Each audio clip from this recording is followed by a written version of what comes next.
Friends ఈరోజు నేను పచ్చి శనగల వడలు చేయబోతున్నాను. అందుకోసం పచ్చి శనగలు తీసుకొని ఒక 5 గంటలు నానబెట్టుకొని ఇలా గ్రైండ్ చేసుకున్నాను ఫ్రెండ్స్. ఇలా ఒక్క ముక్క గ్రైండ్ చేసుకున్నాను. ఇందులోకి ఎర్రగడ్డలు, పచ్చిమిరపకాయలు ఇలా సన్నగా పీసెస్ చేసి వేసుకోవాలి. అలాగే కొత్తిమీర కొంచెం సన్నగా తరిగి వేసుకోవాలి. ఒక అర టీ స్పూన్ జీలకర్ర వేసుకోవాలి. ఒక అర teaspoon ginger garlic paste వేసుకోవాలి. అర టీ స్పూన్ సాల్ట్ వేసుకోవాలి ఫ్రెండ్స్. ఇప్పుడు ఇవన్నీ బాగా కలుపుకోవాలి.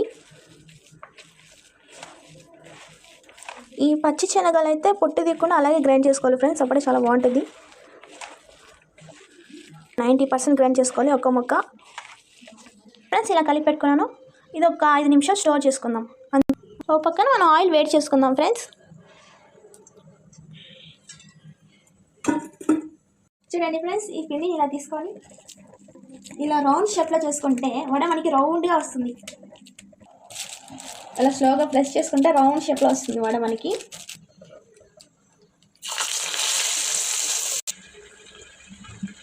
ఇలా మంటని మీడియం ఫ్లేమ్లో పెట్టుకొని ఇలా ఒక్కొక్కటిగా వేసుకోవాలి వడలు.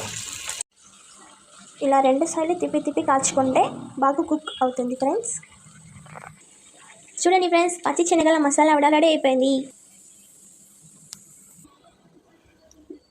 ఒకసారి మీరు కూడా ట్రై చేసి చూడండి.